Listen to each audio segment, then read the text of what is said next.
গোবরেতে ফোটে যেন পদ্মের ফুল, রং চঙা জীবনের পদে পদে ভুল। হীরা ভেবে কাঁচ তুলে যারা খায় ঘোল, বোকার স্বর্গে তারা বাজায় মাদল। নিজের চিনতে মন বেঘর মাতাল, ছায়া তুমি মায়া তুমি তুমি মহাকাল। কালের গর্ভে জামা যত নয়া ধার, একটানে খুলে দেবে ফুল বাহার। কি কারবার দেখো কি কারবার, আলো হাতে নেচে যায় ফুল বাহার, ফুল বাহার। এখন আমরা আসছি তার সাথে কথা বলার জন্য। রহিম সাহেব যদি বাইরে থেকে থাকেন ওনাকে ফোন করে ডাকেন, আমাদের কিছু ইনভেস্টিগেশন আছে। আচ্ছা, আমাকে একটু বলবেন আপনারা এখানে কেন আসছেন? রহিম সাহেবের বিরুদ্ধে শিশু অপহরণের অভিযোগ আছে। প্রমাণ দেন যে আপনাদের বুদ্ধি আমাদের থেকে বেশি। Accepted, challenge accepted. খেলা হবে বুদ্ধি দিয়ে, দেখা যাবে কে জিতে আর কে হারে। ছেলেদের বুদ্ধির ধার সম্পর্কে আপনাকে কোনো ধারণাই নাই। দাদুর বাড়িতে আসতো তো তোমার জমি জমা সয় সম্পত্তি এগুলোর হিসাব বুঝা নিতে, অন্য কোনো কারণে না। এখানে আসার পর আমাকে দেখছো, মনে হয়েছে আমি 8-10টা মেয়ের মতো না, আমার অন্যরকম লাগছে। আমার সাথে কথা বললে ভালো লাগছে, কথা বলছো। কয়দিন পর মনে হবে এই মেয়ের সাথে আমি খামাখা কেন কথা বলতেছি, খামাখা সময় নষ্ট করতেছি, আমি চলে যাই। চলে যাবা? ইউ আর রং। তোমাকে দেখার আগে আমি ভেবে রেখেছিলাম যে এখানে আমি বেশি দিন থাকবো না, কিন্তু তোমাকে দেখার পর আমার মনে হচ্ছে যে আমি গ্রাম ছেড়ে আর কখনো যাব না। ভুল কথা, কিছুদিন পর তোমার মনে হবে যে তুমি আর এখানে থাকবা না। আমি তোমাকে ছেড়ে কোথাও যাব না।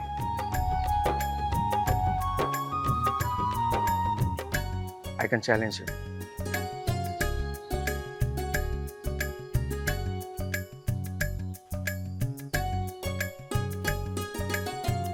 ঠিক আছে, দেখা যাবে।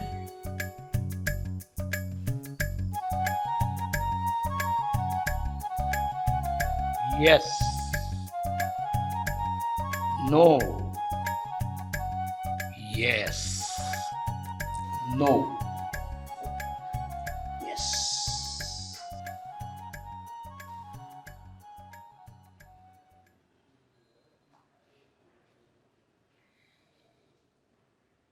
ভাই, আপনারা মনে হয় অনেক চিন্তায় আছেন। কে?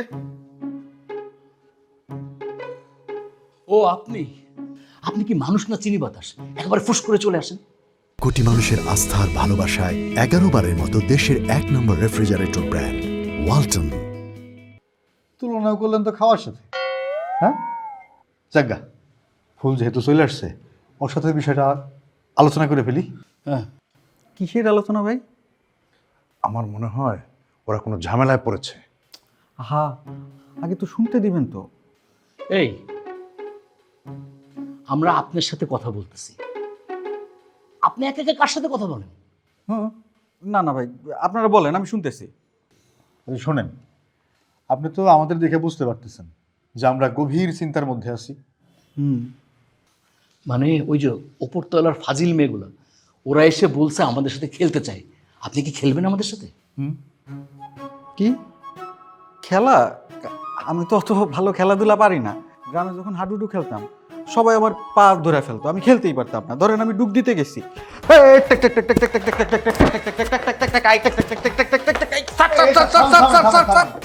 থামেন তো ভাই, এই খেলা না, বুদ্ধির খেলা। বুদ্ধির? ভাই, এই খেলা তো আমি আগে কখনো খেলি নাই। আরে আগে কখনো খেলেন নাই, এখন খেলবেন। ওই মেয়েগুলো এসে বলে কি ওরা নাকি বুদ্ধির খেলা আমাদেরকে হারায় দিবে। আর আমরা যদি হেরে যাই তাহলে এই বাসায় আমাকে ছেড়ে দেন লাগবো। এই বাসায় আমরা থাকতে পারবো না।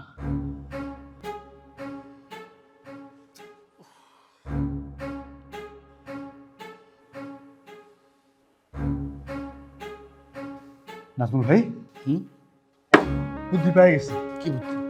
ফুল। হ্যাঁ, ফুল, তাতে কি হয়েছে? আরে ফুলই হলে আমাকে তোর উপরে তাস। ও মেয়ে সাজবো, হ্যাঁ, হ্যাঁ। আচ্ছা আচ্ছা, বুদ্ধিটা ভালো, কিন্তু ও মেয়ে সাজবে কেন? এটা বাড়াবাড়ি হয়ে যাচ্ছে না? আরে ভাই, মোটেও বাড়াবাড়ি হচ্ছে না। ওদেরকে ঘায়ল করতে হইলে ওদের মতো করেই ঘায়ল করানো লাগবে। হ্যাঁ, বুদ্ধিটা বের করছেন, কিন্তু আমার কথা হচ্ছে ওদের ঘায়ল করার জন্য মেয়ে সাজতে হবে কেন? সেইটাই তো আমি বলতেছি, একটু বলতে থাক। ধরেন ওরা মানে মায়েরা আমাকে ঘায়ল করার জন্য নানান রকম ফন্দি ফিকির বাইর করবো, আর সেই ফন্দি ফিকির যদি আমরা আগে থেকে যাই না ফেলাই ফুলের মাধ্যমে, তাহলে তো ওকে বাগে আনাটা আমাদের জন্য সহজ হয়ে যাবে। কিন্তু ফন্দি ফিকির জানার সাথে ফুলের মেয়ে সাজার সম্পর্কটা কি? আছে তো, এটা বুঝলেন না? শোনেন, ওগো ফন্দি ফিকির জানার জন্যে ওগো ঘরে যাওয়ান লাগবে, ওগোর সাথে মিশন লাগবে। সেটা তো আর আমি আপনি পারুম না। একদম ঠিক বলছেন ফুল, আপনি মেয়ে সাজবেন, মেয়ে সেজে ওদের থেকে সমস্ত ফন্দি ফিকির বের করে আনবেন, আপনি হবেন আমাদের প্রধান সৈনিক।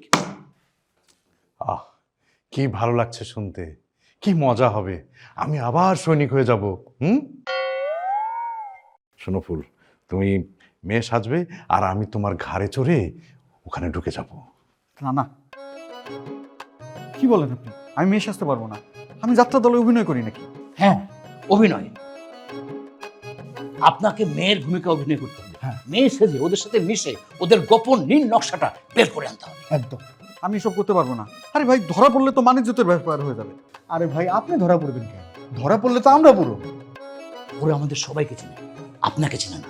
আপনি মেয়ে সেজে ওদের থেকে সব ফন্দি ফিকির বের করবেন, ব্যাপারটা দারুণ জমে যাবে। এই ঠিক বলেছে, আমরা দুজন মিলে এই কাজটা করে ফেলবো। জীবনও না, আমি কোনোদিন এই কাজ করিনি, আর জীবনে করতেও পারবো না। এই সুযোগ কি তোমার জীবনে আরেকবার এসেছে নাকি? দেখো, এক জীবনে বহু স্বাদ নেবার সুযোগ কোনোভাবেই হাতছাড়া করা যাবে না। আপনার ইচ্ছে হলে আপনি যে মেয়ে সাজেন, আমি এর মধ্যে নাই। দেখো, আমি তোমাকে সহায়তা করব, প্রয়োজনে আমি তোমার ভেতরে ঢুক। না, খবরদার, আপনি আমার কাছে আসবেন না। আমি এর মধ্যে নাই, আমি মেয়ে সাজতে পারবো না। আর আপনি এক একবার উল্টাপাল্টা বুদ্ধি দেন আমারে, আর আমার ভিতরে ঢুকে উল্টাপাল্টা কাজ করায় নেন। আমি আর এর মধ্যে নাই ভাই, আমি মেয়ে সাজতে পারবো না। ওই যে একলা একলা কথা বলা শুরু, কি যে করে না। আমরা সাজিদকে আগে থেকে চিনতাম না। জুথির বাবা সাজিদকে একদিন বাসায় নিয়ে আসে, ওনাকে সাজিদ বাবা বলে ডাকে। আপনি বলুন, আমি শুনছি। সাজিদকে বাসায় নিয়ে এসে আপনাকে কি বললেন? বললেন সাজিদ ওনার ছেলে। ছেলে? ওনার এই সম্পর্কের কথা কি আপনারা আগে থেকে জানতেন? তার মানে সাজিদ টগর জুথির ভাই? না না স্যার, তা হবে কেন? বুঝেন নাই স্যার, সাজায় নিয়ে আসছে, বুঝেন নাই কিছু। মানে ঘটনা হয়েছে কি স্যার, এই আমার দুলাভাই মানে সাজিদের বাবা এই রহিম সাহেবের সাথে কাজ করতেন। তাদের দুইজনের ভিতরে সম্পর্ক খুব ভালো আছিল। এই সাজিদের বয়স তখনও 1 বছর হয় নাই আর কি। তখনই একদিন এই অ্যাক্সিডেন্ট কইরা এই সাজিদের বাবা মারা যায়। মানে স্যার বলতে পারেন রহিম সাহেবরে বাঁচাইতে গিয়াই সাজিদের বাবা মারা যায়। ও আল্লাহ! আপনি এসব আগে থেকে জানতেন না? না, মানে আমি অ্যাক্সিডেন্টের কথা জানতাম, কিন্তু সাজিদের বাবার কথা জানতাম না। তারপর কি হলো? মোর আর কি স্যার, মনে করেন আমার দুলাভাই মারা যাওয়ার পর আমার বোন খুব বিপদে পড়ে গেল। রহিম সাহেব মাঝে মাঝে আমার বোনের কাছে যাইতেন, যাইয়া তাদের পুরা মাসের খরচের টাকা পয়সা দিয়ে আসতেন। আর যখনই যাইতেন এভাবে যাইতে আসতেই ওই সাজিদ রহিম সাহেবরে বাবা ডাকা শুরু করলো। রহিম সাহেব ওখানে কেন যেতেন? সাজিদের বাবা রহিম সাহেবের জীবন বাঁচাইছে দেখা এই সাজিদের সকল দায়িত্ব রহিম সাহেব কাঁধে তুলে নেয়, যার ফলে প্রতি মাসে এই খরচ দিতে যাইতো। আর যখন আমার বোনটা মারা গেল, টুপ করে রহিম সাহেব আমার ভাগনাটারে তার কাছে নিয়ে চলে আসলো। তো উনি তো অন্যায় কিছু করেন নাই, বড় পুণ্যের কাজ করছেন। জুথির বাবা এত ভালো একটা কাজ করছে, সে তো কোনোদিন আমাদের কাছে বলে নাই।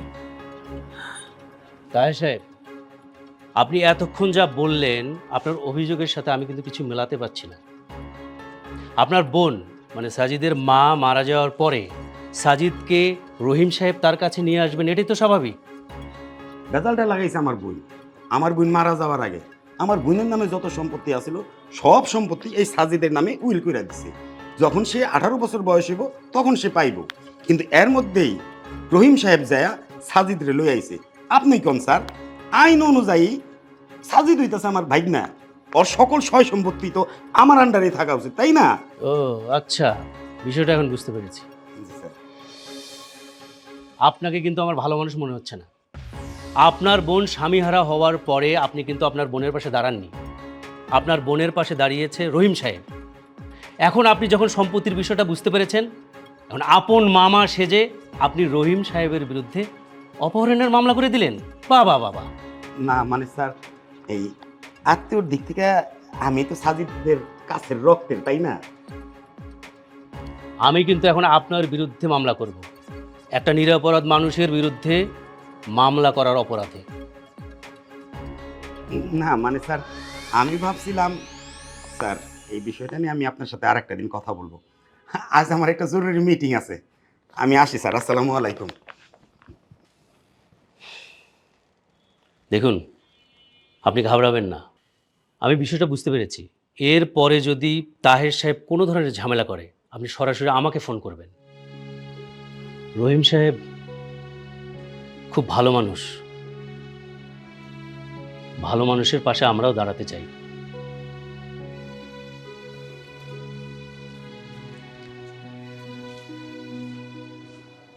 আপনি একটা ঝামেলার মানুষ।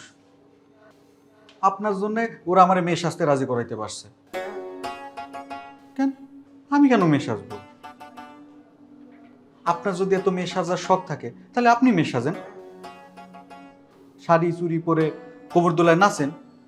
আমি মেয়ে সাজতে পারবো না। এখন আমার কথা না শোনার ভান করে চুপচাপ দাঁড়ায় আছেন।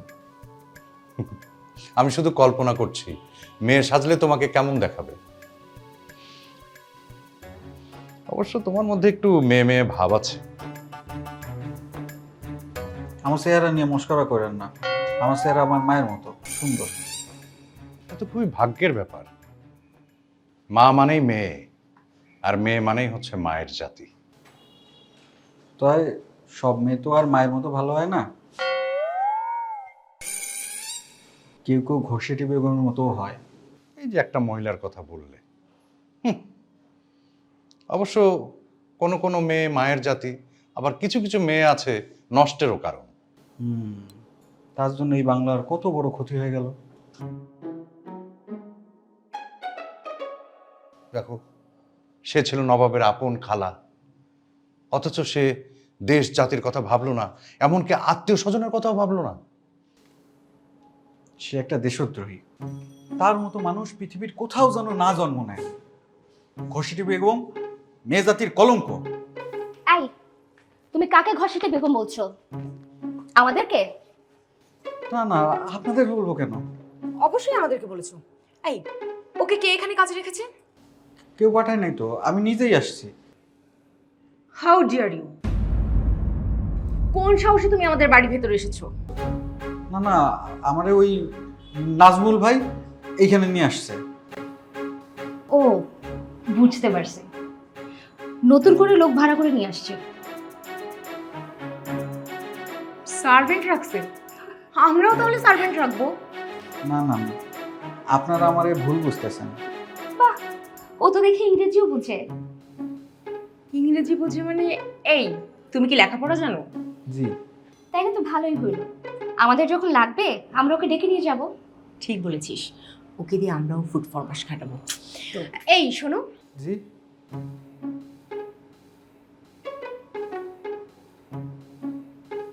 এই নাও, এটা রাখো। না না, আমি কেন টাকা নেব? টাকা তো তোমাকে দিচ্ছে না। তুমি কাজ শেষ করে টাকা নিয়ে দোকানে চলে যাবা। দোকানে? আমরা আসার সময় সিগারেট আনতে ভুলে গেছি। তুমি সিগারেট নিয়ে আসবা, ঠিকঠাক দেখে শুনে আনবা কিন্তু, হ্যাঁ? সাথে একটা লাইটারও। ঠিকঠাক আনতে পারলে তোমাকে বকশিশ দিব। এই চল।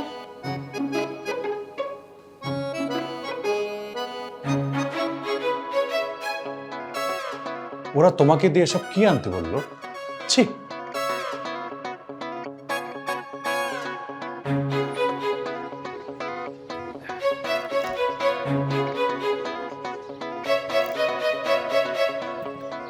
আরেকটা কলা খাবি নাকি?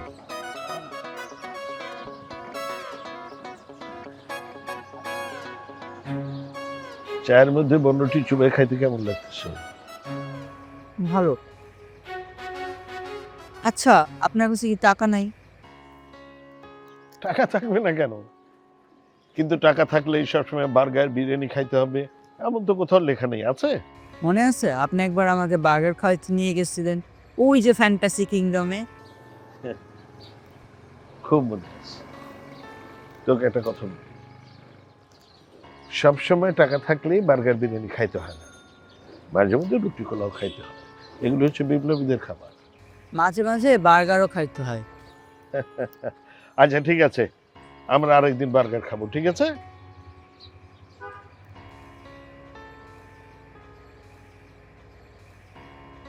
আচ্ছা, আপনি কি পুলিশে ভয় পান? এই কথা কেন বলতেছিস? পুলিশকে ভয় পাবো কেন? না মানে আমরা তো পুলিশের ভয়ে বাসার থেকে পালায় আসছে। না আসলে কি, ওই একটা পুলিশে আঙ্কেল আসার কথা ছিল বাসায়, তো আমরা তো এখন বাসায় নাই। তাহলে আমরা বাসার থেকে পালাইলাম কেন? আমরা কি চোর? তোর পাগল, আমরা চোর হইতে যাব কেন? চোররা কি কখনো পালায়? আর চুরি করতে জানলে কেউ ধরা পড়ে? চোরদের গলা সবসময় খুব উঁচু থাকে। চোররা কি করে জানিস?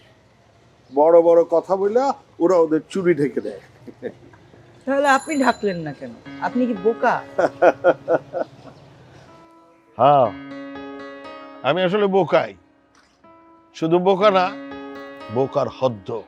আর এই জন্য তো বাসা থেকে পালায় চলে আসছি রাস্তায়। তাহলে কি এখন আমরা এভাবে রাস্তায় থাকবো না বাসায় যাব? দাঁড়া, বাসায় ফোন করে একটা খোঁজ নিয়ে নিই আমি। হ্যাঁ, এই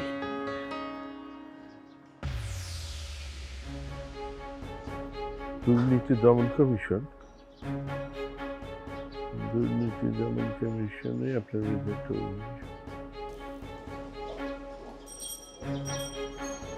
কি হয়েছে আব্বা? আমাদেরকে অন্য কোথাও যাইতে হবে? পুলিশ চলে আসছে? না, আমরা অন্য কোথাও যাব, বাসায় যাব। চল।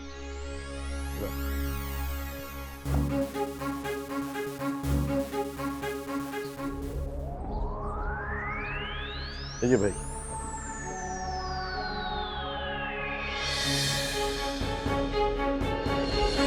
আমি ছাড়া তো তোদের জীবন অচল, তোরা চলবি কেমনে?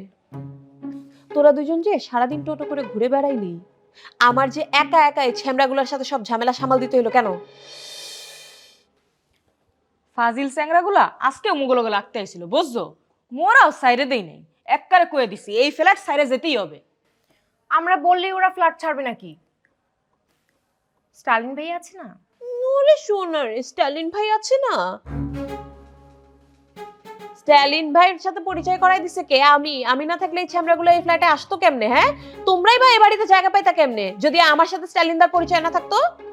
সেই জন্যই তো তোমাকে মাথায় তুলে রানী করে রাখছি। যখন যা বলো দাসীর মতো পালন করে যাচ্ছি। দাসীর মতো পালন করে যাচ্ছি? ইয়ার কি মারবি না আমার সাথে? তোরা একটাও আমার কোনো কথা শুনিস না। তোরা যদি ঠিকঠাক মতো আমার কথা শুনতি তাহলে এই ছ্যামড়াগুলো এতদিনে বাসায় টিকতে পারতো না। এইবার ঠিকই যাইবে, বুঝছো? তুমি যেমনে চ্যালেঞ্জ দিছো, এইবার না যায় আর কোনো কুল পাবে না এরা। কি করছো তোমরা বলো তো? আগে মোরা হের গায়ে ময়লা পানি হেলছি, এরপর ঝগড়া শুরু করছি, এরপর আবার নিচে যায় যা শুরু করছি, হেইয়া যদি তোমরা দুজন হনো খুশির ঠেলায় লাভ দিবা, বুঝছো? বলো না বলো। বলছি আমাদের সাথে খেলতে হবে। খেলবে? কি খেলবে? বুদ্ধির খেলা। যদি বুদ্ধির খেলা জিততে পারে তাহলেই শুধুমাত্র এখানে থাকতে পারবে। বুদ্ধির খেলা? আমরা ছেলেদের সাথে বুদ্ধির খেলা জিতবো?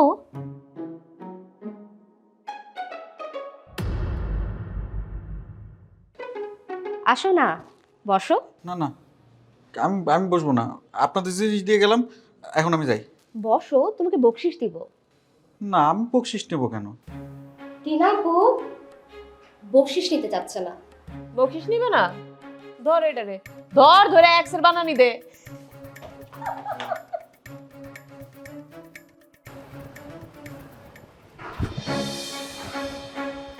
চলেন চলেন চলেন চলেন চলেন ভাই এই আসাদ, কই যেতেছো? চলেন আরে, চলেন চলেন চলেন এই কি ব্যাপার নুপুর তুমি এখানে? আমি